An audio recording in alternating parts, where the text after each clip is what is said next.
This is where you lived? Ethan, my maid's storage closet is bigger than this, and it doesn't even smell that cheap. You call this an apartment? This is a shoebox for losers. Yeah, it's small, but it's cozy. It's mine. I honestly don't know how you survive here. I mean, the walls are peeling, the fridge looks like it's from the 80s, and there's even a bathroom. I wonder if it's safe to use. It works. That's what matters. Matters. A man's home is supposed to show who he is. And this screams failure. I mean, I don't mean to be rude, but I deserve somebody who's gonna give me more than this. You know that, right? I work hard, Clara. I pay for this place. Okay, come on. Look at me. Now look at this. Do I fit in even in the slightest? You know, looks aren't everything. All right, I'm trying to build something that I can be proud of. I know, you're trying, but trying doesn't get me the life that I want. I mean, you don't get medals for effort. Honey, I'm not saying that you're small. I'm just saying that you should have more ambition in life, you know? And I would support that. Look, I'll prove it to you. Hey babes, I just wanted to show you guys something real. You know me, money doesn't matter, right? Love is beyond material things. See? Proof. I'm not shallow. If I can date a guy who lives in a place like this, then anyone can. I love Madonna, but babes, I'm not a material girl living in a material world. There. At least your apartment's good for content. Now we can use the video comments to motivate you to aim higher in life. Is that all you care about? The comment section. I don't expect you to understand what it's like being popular. Ethan, are you home? Hey, Miss Rosa, yeah, come on in. We just got back from lunch. I didn't mean to eavesdrop, but I couldn't help overhearing. Wonderful. An audience. Mijo, don't let her words cut you. Everyone in this building knows who you are. Excuse me?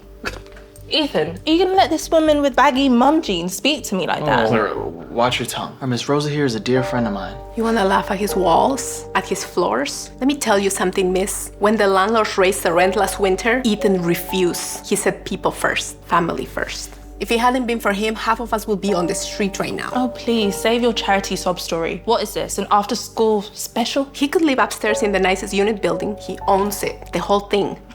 Wait, you mean you own this? Yep. Wow.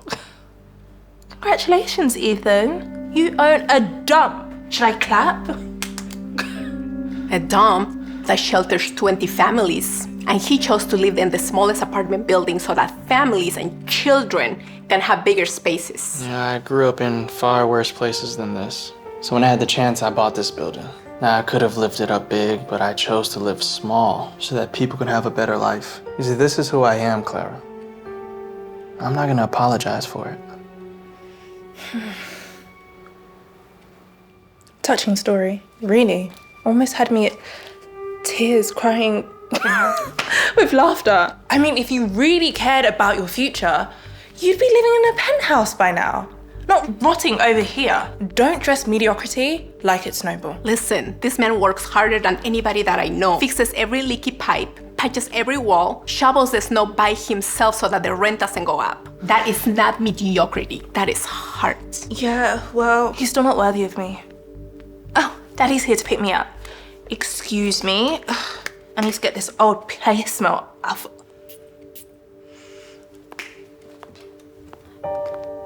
Ethan, are you really gonna chase a girl like that? Look, I'm just gonna see her off downstairs, all right? Still gotta fulfill my gentleman's duty still, right? You think anyone's gonna be impressed by your little sob story? You live in squalor and call it a charity. Pathetic. Daddy! Finally, thank God you're here. You wouldn't believe the dump this guy lives in. What a surprise to see you again, Ethan. I wasn't expecting to find you here tonight. Mr. Bennett, nice seeing you again. I was just walking Clara out here. Wait, you two know each other? Not just know each other. We've been working side by side for months now on the housing initiative downtown. So what, like, you gave him a job, an assistant role? Daddy, you can be too generous sometimes. Assistant? Oh, no, Clara. Ethan isn't under me. He's my partner. This guy has vision. He bought a crumbling block that no one else wanted, renovated it, and turned it into housing for families that had nowhere else to go. You're too kind, sir. It's the least I could do to make the world at least a little bit better. Oh, please, don't glorify him. He lives in that. What kind of visionary does that? The kind that sacrifices comfort for cause. The kind who doesn't need to flaunt wealth to prove worth. He is doing more for humanity in 1 year than you have done your entire life with your handbags and your selfies. Do you know how many single mothers have kept a roof over their heads because he chose people over profits? So what? You're gonna take his side over your daughter's? I'm taking the side of values. Tonight, you mocked the one thing that you should have admired. You embarrassed yourself and me. But Daddy, you said that I was your princess, that you wanted the best for me. And now you're standing here humiliating me in front of a guy who can't even afford a decent apartment. I can afford more, Clara. Just choose different. All right, that's the difference between the both of us. Oh, please. Without my father's help, you wouldn't be able... All right, Clara, that's enough. Without Ethan, our project would not even exist. Do you understand that? He didn't just sign papers or sit in meetings. He built the foundation. He fought for funding. He has grit, vision, integrity. So what, you're scolding me? Comparing your family to someone who pretends to be a saint? I'm not comparing my family. I'm trying to remind you, family is supposed to mean. You know what, Ethan? You can keep your peeling walls and your housing, but at the end of the day, I'll be the one who lives in the penthouse, and I'll be the one who inherits everything my father's built. His wealth, his name, that's something you'll never have. You know, you're right, Clara. You may never live in your penthouse or have your handbags or even your followers, but there's something you don't know. You see, the project that your father and I have been working on, you see, he wrote in his will that I'll inherit part of it. The housing initiative, a legacy that he is actually proud of.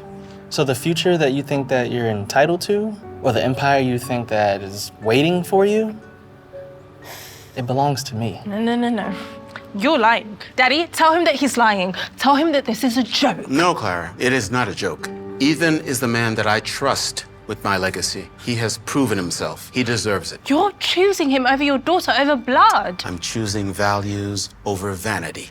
Ethan has integrity. You have vanity. You have arrogance.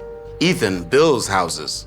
You destroy them with your words. Tonight, you mock the very same thing that you should have admired. You disgraced me. But Daddy, my accounts, my trust fund, what am I supposed to do? As of today, your accounts are frozen. No more cards, no more endless allowance. You will learn to stand on your own 2 feet or fall down. But you will not continue to use my name and my money to feed your vanity again. I didn't need money, Clara. I didn't need privilege. I needed to know who I am. And now, so do you. Fine, freeze my accounts, cut me off, humiliate me in front of a landlord with peeling walls. But I'll still be invited to all the parties you could have dreamed of. I'll never be a wannabe saint.